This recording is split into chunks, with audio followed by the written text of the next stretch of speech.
It's the Brandon Cruz Daily Fantasy Podcast, where I go and look at loan plays and strategies specifically designed for GPPs. This is a show of people who are already informed on daily fantasy sports and how contests operate. If you have any questions related to NASCAR that isn't a stupid question, feel free to shoot them away on Twitter. BrandonCruzDFS. Most importantly, take everything you hear with a grain of salt and use your best judgment when making entries. Additionally, if you have a gambling addiction, that's just not my problem. Check your sense of feelings at the door. We're talking about Martinsville in the Xfinity Series in this one here, and it's audio only. Back to the OG days. I got back into town last night, and with time and everything, I wasn't able to make the visuals that I put on my videos this year. But hey, that's okay if you don't want to listen to it. If you want to downvote the video, I completely understand if you watch it just for my rankings, things like that. But also, don't put so much faith in just what I put on the screen. You need to really look at the actual data, not necessarily just my rankings or my projected finishes on there. Go to raceprize.com to look at the fantasy NASCAR spreadsheet that I use that you need to be using as well. That's the real data right there. Like that'll tell you more than any type of ranking on any site. Like just looking at the data, the raw data right there is going to help you out a lot. But let's go ahead and look into this. Also, technically, this is the start of the month for NASCAR at least. So feel free to join my Patreon, support me through there, BrandonCruzDFS on Patreon. And if not, I understand. Anyway, let's get right into it. I'm gonna mainly focus on. I'm gonna talk about the guys that I think can lead laps and finish inside the top 10. If I'm building a lineup this week, in general, my lineup is I want all 6 guys to finish in the top 15. But I think this is a week where you can get all 10 finishers in a lineup because pricing is pretty soft. You can play really whoever you want, and there's some mispricings towards the back where some guys are actually too cheap or a little cheaper than what they should be. So let's dig right into it. Let's address the elephant in the room. I think Justin Allgaier is going to be very popular due to his pricing at 10-2. If you look at his track history, Martinsville, he's been, well, not even track history. Let's talk about short track history. So looking at the short tracks, including this year at Phoenix, where he had the second fastest car, he finished 8th there, but last year at Martinsville in the fall race finished 2nd. Phoenix in the fall race finished 15th. Phoenix in the spring race last year finished 13th. In the 2 Richmond races he won, he had the fastest car there. Right now, Justin Allgaier seems to have, at least looking at the track history, looking at the data, he seems to have the best short track car. Now, if you're looking at how he's ran this year at Phoenix, had a bit of a hiccup, didn't close it out there. And that's what you always worry about when you play Justin Allgaier. He can't close things out. And this is a race, I know he's starting 2nd. I think Harrison Burton has the preferred lane, and there's a chance that he doesn't get around him. But they're going to click off fast laps and laps led. And I want the lap leader pretty much right off the bat, or at least within the first 15 laps. So when you're looking at things like that, you really only have the first 6 drivers to look at if you're trying to aim for a lap leader who should stay up front and get all those dominator points. And because of the ownership that I think Justin Allgaier is going to have, his case is strong. But for an ownership play, if he comes in around 33% ownership, 35% ownership for Justin Allgaier, I would much rather just take Harrison Burton. I'd focus on A. Allmendinger, even people like Haley, Cindric, even some of the guys starting inside the top 10. But the Justin Allgaier argument is strong. I can't deny it. A lot of things pointing towards Justin Allgaier. But I think this is a good race to take a stand. Because why is it a good race to take a stand here? Because I expect there to be one dominator in this race, a legit dominator, to where they get all the fast laps, get all the laps led. And if it's Justin Allgaier and you're on him, well, there's a huge field on him. If it's not Justin Allgaier and you're throwing lineups with Burton, A.G. Allmendinger, or you're throwing lineups out there with Burton, A.J. Allmendinger, people like Austin Cindric, people like Jeb Burton, other colleague cars, Ty Gibbs. If you're throwing more darts that way, I feel like you got a better chance of nailing who that one dominator is. I don't think we're going to see a whole lot of changing of positions since we have a lot of the strong guys starting up in the front. And that's the argument I'm going to make. So I wanted to get Allgaier out of the way. He's a good play. I think he'll be very popular. I think there's a case to be made for everybody else. So let's look at Harrison Burton starting on the pole. Ran decent at Phoenix, not the best. Certainly not the best. Finished second at Phoenix, had a race rating of around 9th there. So, and he was roughly the 7th best car earlier at Phoenix this year. If you look at his past Martinsville race last year, he won it. I mean, he was the fastest car at Martinsville last year, starting on the pole. 9,300. There's a good chance that they're going to bring the exact same setup, that exact same car that he won at Martinsville with last year to this race here, starting on pole for $9,300. I'm happily going to take that. I will happily step on Harrison Burton because I think head-to-head, I think Harrison is faster than Justin Allgaier. Head-to-head. I think that car is going to ride faster than the Junior Motorsports car because we've seen Junior Motorsports kind of struggle this year. I know Allgaier was fast at Phoenix, but he didn't close out. He didn't necessarily have the best car there. It was just circumstances that he got up and led some laps in that race. But I think there's a chance that the Toyota engine, the TRD, the Joe Gibbs racing motor in that Harrison Burton car passes Justin Allgaier and leads. And if that's the case, it's just pointing to more things of, hey, I think this is a place where you can fade Justin Allgaier. At least that's kind of my stand. AJ Allmendinger starting third. I think the inside is the preferred lane. If I think Harrison Burton's going to head off into turn 1 and pass it Allgaier, AJ should be nose to nose, or at least at his quarter panel, leaving turn 2 on the first lap down the back straightaway. If that's the case, I think we're going to see Allmendinger run pretty well at this track. He's running full time this year. This is a track that he should run very well at. I know he finished 5th at Phoenix earlier this year, but in my view, that was a disappointment because I thought AJ Allmendinger would lead in that race. I thought he would be very quick. Colleague did not arrive to Phoenix very fast for AJ Allmendinger or for really any of the other Colleague cars. And so we can be a bit hesitant there. We can think, okay, maybe Colleague isn't as fast as we thought they were, but it's AJ Allmendinger at a flat racetrack. He's a road course ringer. Road courses and short tracks go hand to hand, especially flat tracks. If it's a flat short track, which is pretty much the definition of Martinsville, AJ Allmendinger should run very well here. I like AJ Allmendinger, and I think the price is going to scare some people off because if you're looking at pricing, you're going to love Justin Allgaier at 10-2, nearly $1,500, or it is $1,500 cheaper than AJ Allmendinger. And with how the value is in the bottom, I can easily put AJ Allmendinger and somebody like Harrison Burton or somebody like, Jeb Burton together in a lineup, and we'll get through that as well. But I don't hate AJ Allmendinger. The only thing that really hurt him is his pricing. You can make it work, but if I had to rank these three, it would probably be Harrison Burton for me, AJ Allmendinger second, and then Justin Allgaier third. In terms of pricing or how you can use it in a lineup, it'd probably be Harrison Burton first, Allgaier second, and then AJ Allmendinger third, just because he's more expensive. But it depends. If you got the money for AJ Allmendinger, I don't mind doing that at all. Daniel Hemrick, I don't think he does well here. I think he struggles. We've seen him struggle at the short tracks for a while now. I know he ran, what is it? Let me go back. Oops, I just X'd out of my stuff. Let's see, I got to go back. Looking at last year's race at Bristol, that was the one I wanted to look at. Where are you at? Hold on a minute. All right, sorry, I was caught up looking at the wrong driver.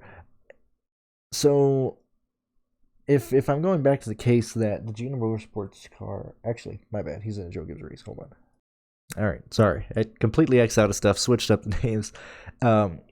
Hemrick starting 4th in the outside lane in a Joe Gibbs Motorsports vehicle.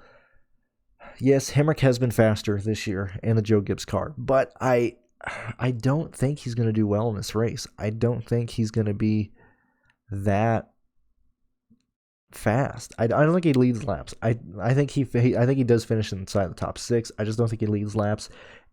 I don't think he hits value. I really don't. I don't know if Hemrick can hit value, especially if he struggles or maybe not value, but I think he gets outscored by a lot of people. Right now I have Hemrick projected as my 12th highest DFS play. And that's still high, but it's 12. It's 12 out of 40 at 10-8. I got guys in the 8Ks, guys in the 7Ks outscoring Hemrick. I'm just not going to be there on Daniel Hemrick this weekend. Justin Haley, I like Justin Haley a lot. I like Colleague Racing. I like Colleague in general. Jeb Burton starting 13th is if you want the picks, I was even going to make a little video this week called the picks. I ran out of time to make the logo of anything, but I might do that next week to where it's like a minute video outside of these. But you want a cash play Jeb Burton. If you want a good value play Jeb Burton in the colleague car. So Haley, Jeb Burton, and this colleague's car, these guys should run inside the top 6 the entire race. A. Allmendinger, Haley, and Burton should be 3 out of the 6 guys inside the top 6 in this race. I love them both here, and their prices are not wild. Like, this is what I mean. Like, if you play Jeb Burton and Haley together, that is not killing your lineup at all. That is, I mean, that should be played across the board. I would imagine that it's not, unless the optimizers just seem to love it. But I mean, that's where I would go. I would play those guys in a lot of lineups. And if you don't want to do, Burton and Haley, then just play Burton by himself. I think Burton's a great play. But yeah, Haley and Burton, I like him a lot. Austin Cindric, 11.5. Cheaper than A. Allmendinger, gives you a little bit of place differential. The only issue is how quickly can Cindric get to the front if he does get to the front. Very fast Daytona road course. Very fast across the board this year. Should be the favorite, still the favorite for the championship. Running good at short tracks, specifically Phoenix, the last 2 travels there.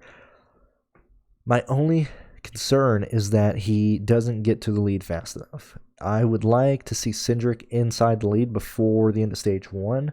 And if he can do it within the first 15 laps, I would love that. I don't know if he can. I think Burton will actually pull away from the field a little bit and might not get past the end of the stage. That's my only criticism on Cindric, but I like Cindric a lot. So if I'm having to rank the top 6 guys, because people like hearing me rank stuff, I'd probably put it as Harrison Burton first, Haley second, Cindric third, A. Allmendinger fourth, Allgaier 5th, and then Hemrick 6th. That's probably how I would rank the first 6 guys in terms of how likely they are to lead laps, in terms of how I think they're going to do in this race, in terms of DFS plays. And so that's what I would do there. Moving down, Herbst, I don't like Herbst at all. I know he's cheaper than just Haley, but he's starting 7th. This car, Herbst is a bad driver. That's just what it boils down to. Not a big fan there. I think Gregson doesn't pay that salary off either. 11-1 for Gregson in a race that this is not his strong suit, really. We've never really seen him be a top 3 contender at short tracks. He's always been inside the top 5, always cracking that, but he never seems to lead at these types of races. 11-1 is a bit too expensive for me. Continuing down, Myatt Snyder in the RCR car, I like. Michael Annett in the 84 car, yet again, year of the Michael Annett. Like it a lot. Jeremy Clement, 72. Don't mind that at all. This is a race where I don't think there's going to be much passing, and I think this is really going... I know short tracks can kind of even out the field, but if this race goes green, I think Jeremy can hold his position. I think guys who are cheaper in the back are going to actually end up either losing positions or just not scoring points. 7,200 for Jeremy Clements, I don't mind that. I imagine he'll finish inside the top 12. Ryan Sieg, too expensive. The optimizer is not liking Ryan Sieg right now. I don't have any Ryan Sieg at the moment, and I don't think I will come tomorrow. Also, tomorrow live show, we don't know the time yet. I'm sure I'll post it on Twitter, but it is 12:30 for Sunday tomorrow. I still don't have a time yet. We'll figure that out. Jeb Burton, I already told you I like starting 13th. I like that at all. Landon Castle, too expensive, starting 14th. I think he can hold on here, but I think he's going to be outscored by other people. Don't mind Josh Williams at $6,000. I like that. Ty Gibbs, 10.5. Don't mind that either. Getting two 10K guys in a lineup is not difficult this weekend. I'll probably have a good amount of Ty Gibbs just because of how dominant this young boy is.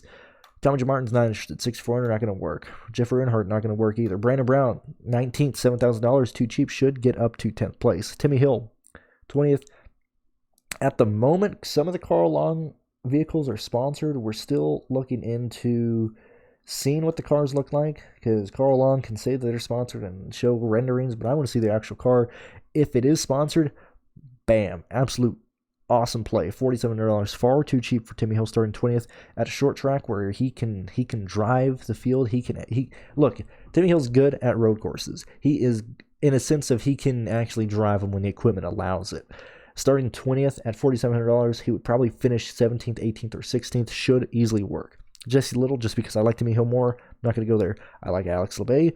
Colby Howard, not so much. I think Colby Howard wrecks before Alex LeBay, although Alex has been struggling recently of just getting in the wall and doing stupid stuff and being wrecked by teammates and stuff like that. Brandon Jones, too cheap, $9,000, $9,900 starting 24th, far too cheap. Should be very popular in cash. Really safe play here. Don't know if he can lead laps, but good play. Brandon Godvik, $7,500. Sam Hunt, good play. I like him too. Bailey Curry, $4,500. 26, short track. These are places that I think Bailey Curry can knock himself into the top 22, top 21. Normally they can do it at the 1.5 miles because in terms of speed, but I think seeing how good the Mike Harmon cars are at road courses, I know you're looking and you're seeing where he finished, where Bailey Curry finished. He finished 32nd at the road course, ran around, 38th fastest at the Daytona road course earlier this year. But look, that was a weird race. I don't mind Curry. If you need savings, I don't mind him at all. Brett Moffitt, however, is too expensive. I think I would much rather pay $9,900 for Jones starting 24th than $9,000 for Brett Moffitt, because I think this car struggles. If you're struggling at the 1.5 miles in this car, and the reason you should be above and beyond the field is because you have way better motors and equipment, and you should be able to pull away from people. At a short track, it's almost like a plate track. At a short track, the equipment really doesn't matter. Even at a road course, it's more so the driver stuff. I think Brett Moffitt finishes around 15th, whereas I think Brandon Jones can finish inside the top 7. So we're going to have Brandon Jones vastly outscoring Brett Moffitt at $9,000 cheaper than Jones. I would much rather just pay up for Jones. Joe Graff Jr., $5,400. I got guys in the back I'd rather play there. Josh Berry, I think Josh Berry wrecks because we're really getting down to his last chance to really do something. And I like Josh Berry as a DFS play. I think there's a lot of risk here, man. If I had the DNF factor, I'd have this as high, because Josh Berry will either finish top 3 in this race or wreck the field. That's just how it's going to be. He's going to be doing stupid stuff, especially late in the race. I imagine he'll use that bumper. So if you want to take that, go right ahead. Jade Buford, $5,000. I'm fine with that. I honestly, I don't mind Jade Buford, Weatherman, or Perkins. All these guys, stupid cheap, start in the back, safe floor, or at least a floor that won't kill you if they don't really advance anything. So all these guys are in play. It just depends on who you want to pivot. If I have to rank Timmy Hill, Curry, Buford, Weatherman, and Perkins, I would probably do Perkins 1, Hill 2, Weatherman 3, Buford 4, and Curry 5. I think that's what I would do. That's how I do it. J.J. Yaley, love this play. $74, too cheap. We the exact same play, basically, that was last year in the fall race. Finished 14th. I mean, this car is going to finish 14th in every single race. That's just where this car is in terms of equipment. That's just how it is. Starting 33rd, lock him in, buddy boy. David Starr, a bit too expensive here. I just talked about Perkins. Perkins or David Starr? Perkins. David Starr over Weatherman? Okay, maybe Starr. Buford over Starr? Probably Buford. So that's how I'd look at it. Ryan Vargas, too expensive. Not going to do it. When I got other plays I like more. Matt Mills, starting 36, $4,600. I don't mind that as well. I'd probably put him in around 4th or 3rd in that ranking of those value guys I just did there. George Gorham Jr., $5,600 is not going to do it. Not going to do it too much for a lot of uncertainties. Stephen Parsons, $5,200. I like that. I don't mind that at all. BJ McLeod, this team has had 2 weeks to prepare these cars. I don't think they're going to have as many mechanical issues as they had at the start of the year, where they were just constantly having to move to racetracks. They got a lot of time to get their stuff together. Don't mind him. Greg Olding. I think Gray can actually finish very well in this race. I think Greg Olding can get 19th. And I don't mind that at all. I think he can get to 19th in this race. We'll just have to see, because right now I can't find a image of the car, but I think this is Gray's best chance this year to get a really good finish. So that's just me. Matt Jaskell for Carl Long, starting dead last. I know he's sponsored. I know he's bringing money in for quick lift or lift for last or something along those lines. Just let me see the car. I want to actually see the car and not a rendering. I want to see kind of what they're running. If I can try and guess what chassis they're running later tomorrow, then I might be more interested in. Starting dead last, should finish probably 31st, 30th. I'd give him that. If that's the case, I think he still gets outscored by other people. Thank you guys for listening. Sorry about the audio only. I know some people don't like it. Some people like it more. Either way, tried to talk about the guys I like the most. So hopefully this helped you out. Live show tomorrow with Pierce. And thank you guys for listening. Thank you.